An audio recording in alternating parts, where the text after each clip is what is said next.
நம்ம வந்து இவர்கிட்ட போனோம், இவர் ஏமாத்திட்டாங்க, அவர்கிட்ட போனோம், அவர் ஏமாத்திட்டாங்க, இங்கே போனோம், இங்கே ஏமாத்திட்டாங்க, இதை வச்சா நடக்கும், அதை வச்சா நடக்கும். ஓகே, நடக்கும். ஆனா அவருக்கு நடந்த மாதிரி எனக்கும் நடக்கும்னு நீங்க எதிர்பார்த்தீங்கன்னா அது நடக்காது. அப்புறம் நம்மளுடைய தாட் ப்ராசஸ் என்னன்னா, ஏதோ ஒண்ணு பண்ணிட்டா உடனே அது கூட குறையா நீங்க சொன்ன மாதிரி பிச்சு கொண்டு வந்து கொடுத்துரும். எல்லாருமே சூப்பரா இருந்துட்டு நம்மளுக்கு அப்புறம் வாழ்வியலோட ருசியே தெரியாம போயிடும். அதுக்கு நான் ஆயுசுக்கும் கஷ்டப்பட்டுட்டே இருக்கணுமா அப்படின்ற ஒரு கேள்வி இருக்கிற தாண்டியும், கடன் இல்லாத வாழ்க்கை இருந்தா நீங்க தாங்க கோடீஸ்வரர். இருக்கிற பணத்தெல்லாம் கடனுக்கே கட்டிட்டு என்ன பண்ணி, நீங்க என்னதான் பெரிய பெரிய பணக்கார லிஸ்ட்டை யாரா வேணா எடுத்துட்டு பாருங்களேன், அவங்களுக்கு கடன் இல்லை நீங்க சொல்ல முடியுமா? என்ன ஆனாலும் சரி, வருஷத்துக்கு ஒரு தடவை நீங்க குலதெய்வம் கோயிலுக்கு போயிட்டு வந்தே தீரணும். வீட்டு பெண்களை கண்கலங்காம வச்சுக்கோங்க. வீட்டுல இருக்க பெண்கள் தயவு செஞ்சு சீரியல் பார்த்து அழுகாம கொஞ்ச நேரமாவது போய் சிவனை சிக்கனன்னு பிடிச்சுக்கோங்க. உங்களுக்கு நல்ல காலம் பிறக்க வேண்டும் என்றால் முதல்ல உங்களுடைய மனது தெளிவாக இருக்க வேண்டும். ஏன்னா நீங்க தான் எல்லாத்தையும் அட்ராக்ட் பண்றீங்க. நீங்க உழைச்சாதான் உங்களுக்கு சம்பளம் கிடைக்க போதும். நான் திரும்பியும் ஒரு விஷயம் ஆணித்தரமா சொல்றேன். உங்களுடைய பூஜை ரூமை எவ்வளோக்கு எவ்வளோ சுத்தமாக வைத்திருக்கிறீர்களோ அந்த அளவுக்கு உங்களுடைய வாழ்வியல் சுத்தமாக இருக்கும். காலையில் எந்திரிச்சு இந்த ஒரே ஒரு தாரக மந்திரம், நீங்கள் எப்பேற்பட்ட ஆளாக இருந்தாலும் சரி, நான் கொஞ்சம் இழுத்து சொல்கிற மாதிரி இருந்தாலும் நீங்கள் சூட்சமத்தை புரிஞ்சுக்கோங்க.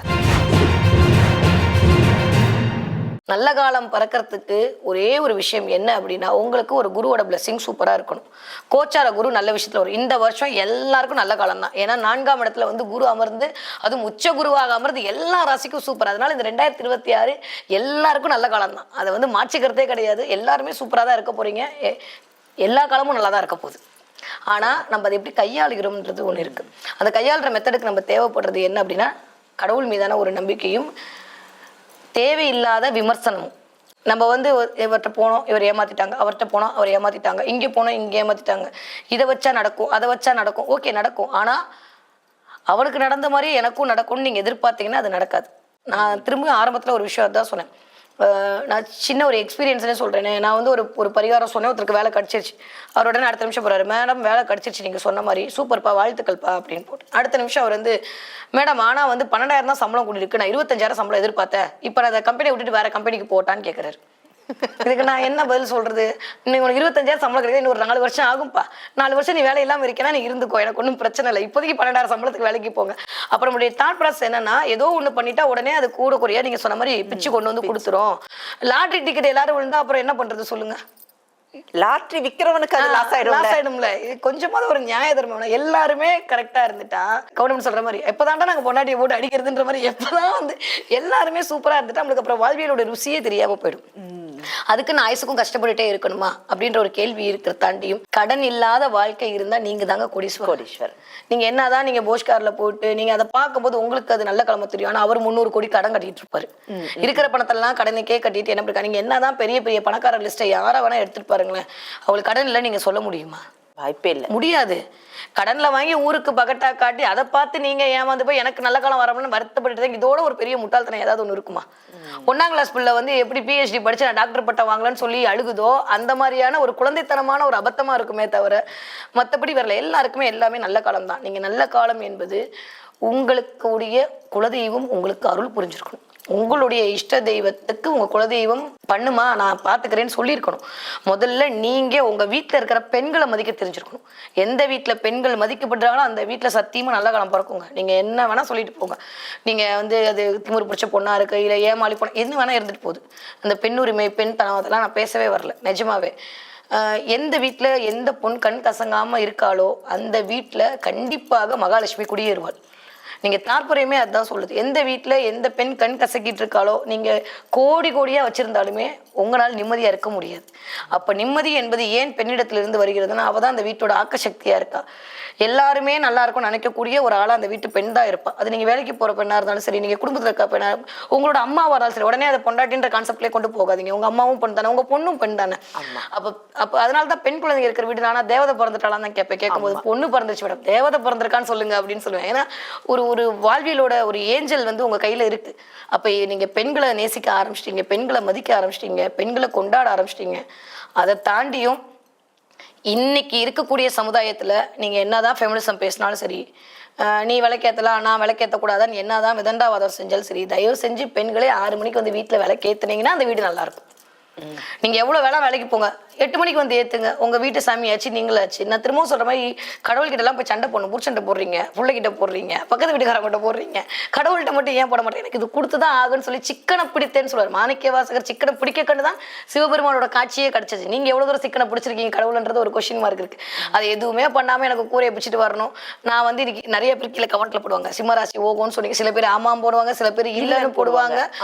அப்ப இத்தனை கோடி சிம்மராசிக்காரர்களுக்கும் இது நடக்கும்னா ஒவ்வொரு விதத்தில் ஒவ்வொரு காரணிகள் நடந்திருக்கும். சில பேர் ஒரு ஒண்ணுல போனது லிக்விட் வாங்குவேன்னு போட்டேன். ஒரு அம்மா வேமா வந்து மேடம் நான் லிக்விட் வாங்கிட்டேன் இப்பதான் மாத்திட்டு வந்தேன்னு பில்ல கட்டினாங்க.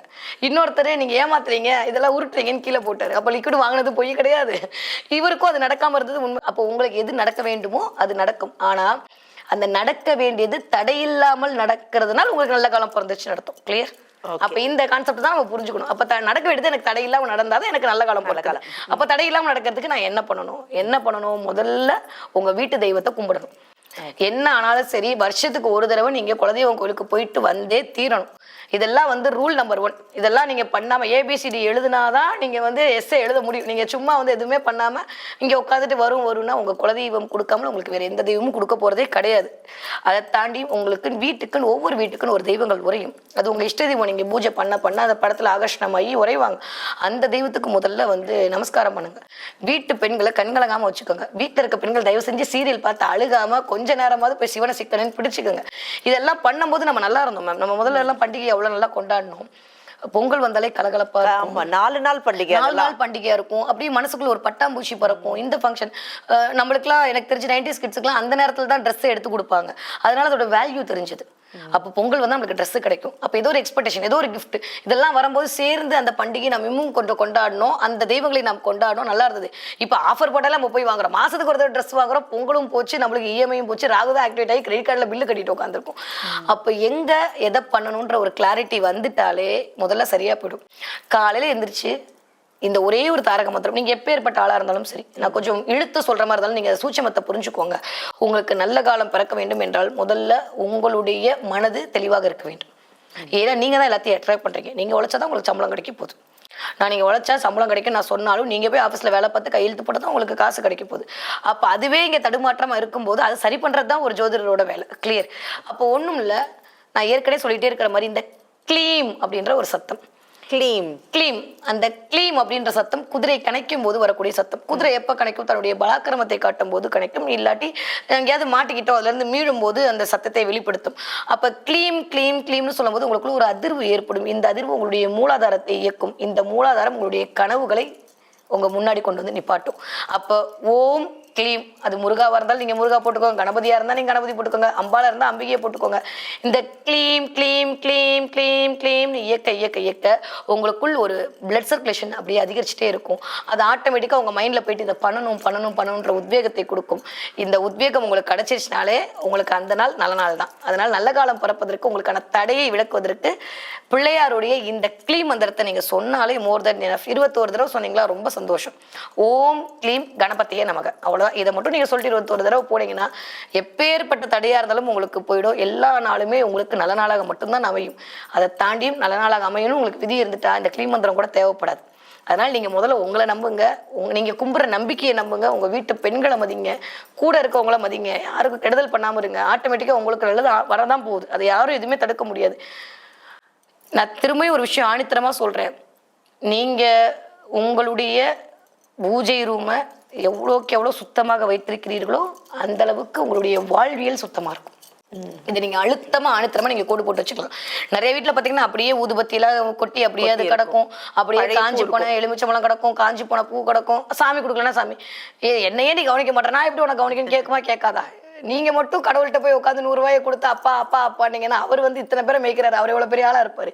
அப்ப நீங்க கண் கொண்டு பார்த்தீங்கன்னா கடவுளே அவர் உங்களே கண் கொண்டு பார்ப்பார். அப்ப நீங்க கொஞ்சம் அதெல்லாம் கிளீன் பண்ணி அந்த இடத்துல இருக்கக்கூடிய தடைகள் எல்லாம் நிகழ்த்தி செய்து விட்டீர்களே ஆனால் எல்லா நாளும் உங்களுக்கு நல்ல நாள் தான். எல்லா நாளும் சூப்பரா இருக்க போகுது. நான் திரும்ப சொன்ன மாதிரி இந்த ஜோதிடம் என்பதோ இந்த ஆன்மீகம் என்பதோ உங்களுக்கான காரணியை இன்னும் கொஞ்சம் எக்ஸ்ட்ரா கொடுக்கறது. நீங்க காப்பி கொடுக்குறீங்க, நைட்டு பூஸ்ட் குடிச்சா கொஞ்சம் நல்லா படிப்போம் நீங்க நம்புற மாதிரி, அது நல்லது பண்ணும் அப்படின்ற மாதிரி இது உங்களுக்கு ஒரு பூஸ்டர் தான் உங்களுக்கான இந்த விஷயங்கள்லாம். அப்ப இந்த பூஸ்டரான விஷயத்தையே உங்களுக்கு இவ்வளவு நல்லா பண்ணா நீங்க அதை ரெகுலரா பண்ணும்போது என்ன ஆகும்? உங்களை பார்த்து உங்க குழந்தை பண்ணும், உங்க சந்ததி பண்ணும். அப்போ உங்க வருங்காலம் ஃபுல்லாமே நீங்க இன்னைக்கு 6 மணிக்கு விளக்கேத்துறது உங்க அம்மாவோட பண்பா இருந்தா, இப்போ இருக்கிற பிள்ளைங்க எல்லாம் பாத்தீங்கன்னா எங்களை வரைக்கும் மேம எடுத்துக்கோங்களேன், பாக்குற நீங்களாவே இருக்கலாமே, இன்னைக்கு வரைக்கும் கரெக்டா ஆனா தலைவாரி 6 மணிக்கு பூ வச்சு விளக்கேத்துறது நம்ம அம்மா பண்ணாங்க, நம்ம அதை பார்த்துட்டே இருந்தோம், நம்ம பண்றோம். இப்ப நம்ம பண்ணாம இருந்தா நம்ம பிள்ளைங்க எப்படி பண்ணும்? அது முடிய உரிச்சு போட்டு தான் போகும். அப்புறம் பிள்ளைங்களோட வாழ்க்கை கல்யாணம் பண்ணல, 85 வயசு ஆச்சு 35 வயசு ஆச்சுன்னு சொல்லி என்ன பிரயோஜனம்? இல்ல எனக்கெல்லாம் நல்லா ஞாபகம் இருக்கு, எங்க அம்மா வந்து என்னதான் தலை குடிச்சு தலை காயாம இருந்தாலும் கோயிலுக்கு போறோம் விளக்கேத்துறோம் அப்படின்னா தலையை முடிஞ்சிருக்கணும். ஏன்னா இப்ப விரிச்சு போட்டு போற ஒரு பெரிய தப்பு மேம். நீங்க சொல்றீங்களா நல்ல காலம், நான் கோவிலுக்கு போறேன், இதை தாண்டி இன்னொருத்தவங்க கேட்பாங்க, நான் இதுலயும் சேர்த்து இந்த விஷயத்த சொல்றேன். கோவிலுக்கு போகும்போது தயவு செஞ்சு கெஞ்சி கேட்குற முடியை விரிச்சு போட்டு போகாதீங்க. அந்த முடிக்கு வந்து உங்களுடைய எலக்ட்ரோ மேக்னெட் வேவை இழுக்கக்கூடிய காந்த சக்தி உண்டு. அதை வச்சு என்ன வேணா உங்களை பண்ணலாம். நான் அந்த அடுத்த மாதிரி நான் பேச போனால் அதுக்கு இந்த ஒரு எபிசோட் 10 அது கண்ணுக்கு முன்னாடியே காட்ட முடியும். அந்த அளவுக்கான சில விஷயங்கள் நடக்குமா? 100% நடக்கும். ஏன்னா எல்லாமே அதிர்வோடு கனெக்ட் ஆனது அப்படின்ற போது இதுவும் நடக்கும். அப்போ நீங்கள் முடியை வந்து கட்டிட்டு அந்த இடத்துக்கு போனீங்கன்னா, முடியை நீங்கள் கட்டினாலே மனசு கட்டிடுங்க. எதுக்குங்க அந்த இடத்துல இப்படி கட்டுங்க அப்படி கட்டாங்க? கோவிலுக்கு போகும்போது எந்த தாட்டும் இருக்கக்கூடாது. அங்கே போகிறோம், அந்த எனர்ஜியை ரிசீவ் பண்ணுறோம், வாங்கிக்கிறோம், திரும்ப வரோம். நீங்கள் முடியை விரிச்சு போகிறது, ஷால் போடாமல் போகிறது, அதை போகிறது, இதை போகிறது, அப்போ நீங்கள் எதை காட்டுறீங்களோ அங்கேருந்து அதைத்தான் வாங்கிப்பீங்க. இப்பயும் பாத்தீங்கன்னா கேரளா போனா வந்து ஆண்கள் வந்து சட்டை மேலாடை அணியக்கூடாது சொல்லுவாங்க. இப்ப நம்ம திருச்செந்தூர்ல பெரிய கோயில்கள்லாம் மேலாடை அணியக்கூடாது. ஏன்னா ஆண்களுடைய மார்பில் தான் முடி இருக்கும், அது அந்த சக்தி எனர்ஜியை ரிசீவ் பண்ணிக்கும். இதே பூர்வமாக அவர்களுடைய மனப்பூர்வமாக அந்த குடும்பத்தை வாழ வைக்கணும்ன்ற எண்ணம் அந்த ஆண்மகனுக்கு வரும்ன்றனால தான் மேலாடை கட்டிட்டு கோயிலுக்கு போக சொன்னாங்க. இதே நம்மள போகும்போது என்ன சொன்னாங்க? பட்டு கட்டிட்டு போங்க, பருத்தி கட்டிட்டு போங்கன்னாங்க. அதே மாதிரி முடியை கட்டிட்டு போங்க. ஏன்னா ஒரு பெண் வந்து முடியை விரிச்சு போட்டு போகும்போது அவளுக்கான எண்ண அதிர்வுகள் வேறப்படும். அவ வேறப்பட்டா குடும்பமே வேற ஆயிடும். ஏன்னா அவ தான் ஆணி மூலம். அப்ப அவ கரெக்டா இருக்கணும்ன்றதுக்காண்டி தான் சொன்னாங்க. நம்ம உடனே இதை வந்து நீ அதை மாதிரி பேசுற, இந்த மாதிரி பேசுற, பெண்ணுரிமை நம்ம இதுக்கு பின்னாடி இருக்கக்கூடிய சயின்ஸ் எல்லாம் பேசணும்னா நம்ம எவ்வளவு பெண்ணுரிமையா இருந்திருக்கோம் நம்மளுக்கு தான் தெரியும். நம்ம சும்மா வந்து இப்போ பாத்திரம் தேய்க்கிறது மட்டும்தான் பெண்ணுரிமைன்னு பேசிட்டு இருக்கிறது வந்து விஷயமே கிடையாது. எந்த வீட்டில் உங்களுடைய பூஜை அறை ஒழுங்காக இருக்கிறதோ அந்த வீட்டில் கண்டிப்பாக எல்லா நாளும் நல்ல நாள் தான். எந்த வீட்டுல உங்க பூஜை அறை நல்லா இல்லையோ, எவ்வளோ சூப்பரா நான் இல்லை கோடான கோடி சித்தரே வந்து உங்க பக்கத்துல நின்னாலுமே அந்த நாள் உங்களுக்கு நல்ல நாளாக அமைய போறதில்லை. ஏன்னா முதல்ல உங்க குலதெய்வத்தை நீங்கள் முறையாக பயன்படுத்திக்கணும், உங்களுடைய இஷ்ட தெய்வத்தை முறையா பயன்படுத்தணும். அதை தாண்டியும் இந்த ஒரே ஒரு வார்த்தையை அடிக்கடி உச்சரிச்சுட்டே இருங்க.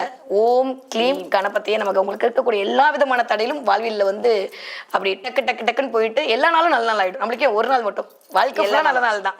Super ma'am. எல்லா நாளும் நல்ல நாளா அமையறதுக்கு, அதாவது நாங்க பொதுவா ஆரம்பிக்கும் போது சொல்லுவோம் இந்த நாள் இனிய நாளாக அமையட்டும் அப்படின்னு சொல்லிட்டு தான் ஆரம்பிப்போம். அந்த மாதிரி இந்த நாள் மட்டும் இல்ல எல்லா நாளும் இனிய நாளா அமையறதுக்கான சூட்சமம் என்ன அப்படிங்கறத அழகா சொல்லிருக்கீங்க. அதையும் தாண்டி சில விஷயங்கள் நம்ம ஃபாலோ பண்ணி தான் பார்க்கணும். அதை ஃபாலோ பண்ணுங்க, கட்டாயமா வாழ்க்கை அழகா இருக்கும் அப்படிங்கறத மேம் சொல்லி கொடுத்துருக்காங்க. ஸோ நீங்களும் ஃபாலோ பண்ணுங்க. சந்தேகங்கள் இருந்ததுன்னா மறக்காம நம்மளுடைய கமெண்ட் செக்ஷன்ல பதிவிடுங்க. உங்களுக்கான விளக்கங்கள் வரும் வாரங்கள்ல காத்துட்டு இருக்கு. அற்புதமான விஷயம் மேம். எல்லாத்தையும் ஒரு சயின்ஸோட கனெக்ட் பண்றீங்க, எல்லா விஷயத்தையும் கொஞ்சம் மனதோடையும் சேர்த்து கனெக்ட் பண்றீங்க. ஸோ நம்மளுடைய வாழ்வியல் முறையில எதை மறந்தோம், எதை மறக்க கூடாதுங்கிறத அழகா ஞாபகப்படுத்திருக்கீங்க. நேயர்கள் சார்பாக நன்றிகள். நன்றி.